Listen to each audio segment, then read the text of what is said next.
Assalamualaikum warahmatullahi wabarakatuh.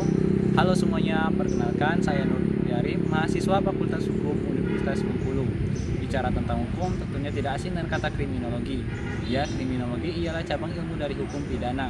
Menurut Prof. Susanto, kriminologi ialah ilmu yang mempelajari kejahatan sebagai gejala sosial, meliputi hal-hal yang dialami oleh hukum, pelaku, korban, implikasi dari masyarakat, dan lembaga penegakannya sendiri. Masuk ke ruang lingkup, kriminologi ialah ilmu disiplin interdisiplin yang mengkaji sebab, pola, dan akibat kejahatan serta respon sosial hukum terhadapnya. Selanjutnya kita bicara mengenai sebab-sebab kejahatan. Pertama, ada teori klasik. Teori klasik mengatakan bahwa seseorang berbuat jahat karena memilih keuntungan lebih besar daripada risiko itu sendiri. Hukumannya yang tegas dan jelas dianggap mencegahnya. Kedua, ada teori positivisme, menyoroti faktor biologis dan psikologis. Artinya, beberapa orang lebih rentan karena kondisi individu dan membutuhkan intervensi ilmiah. Ketiga, ada teori struktural atau strain, menjelaskan kejahatan sebagai respon terhadap tekanan sosial dan ketidakmampuan mencapai tujuan yang sah, misalnya akibat kemiskinan. Keempat, ada teori struktural, menunjukkan bahwa norma kelompok dapat mendorong perilaku menyimpang pada anggotanya. Kelima, ada teori labeling, yaitu teori yang tegas, menegaskan bahwa perbedaan sosial dapat mengunci seseorang dalam identitas kriminal.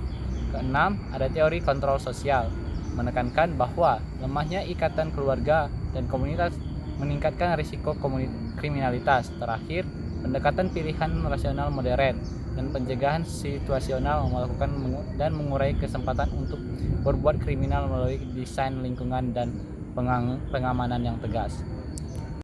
Kemudian, sejak tahun 1960-an, kriminologi berkembang menjadi lebih interdisipliner dan kritis. Fokus tidak hanya pada pelaku, tetapi juga pada struktur sosial, korban, kebijakan publik, serta metode empiris dan survei korban menjadi penting. Sementara pencegahan situasional, keadilan restoratif, dan kajian kritis tentang ketimpangan sosial mendapat perhatian besar. Bergeser ke kejahatan korporasi adalah tindak pidana yang dilakukan oleh atau atas nama perusahaan untuk keuntungan organisasi. Bentuk-bentuknya meliputi penipuan, penggelapan pajak, pelanggaran lingkungan, korupsi, dan praktik keselamatan kerja yang diabaikan. Tantangan utamanya menetapkan akuntabilitas korporasi itu sendiri dan pembuktian niat. Pencegahannya bisa dilakukan dengan program kepatuhan, audit, perlindungan pelaporan, dan penegakan hukum yang tegas dan akuntabilitas. Berikutnya, mengenai penologi. Penologi ialah ilmu yang mempelajari tujuan dan pelaksanaan hukuman, serta perlakuan terhadap pelaku itu sendiri. Tujuan pemidanaan meliputi retribusi, pencegahan, rehabilitasi, inkapasitasi, dan restitusi. Pendekatan modern melakukan rehabilitasi dan reintegrasi, penggunaan sanksi alternatif seperti pembebasan bersyarat dan layanan komunitas, serta program pelatihan dan pendidikan untuk mengurangi residivisme. Itulah tadi pemahaman materi kriminologi dari saya.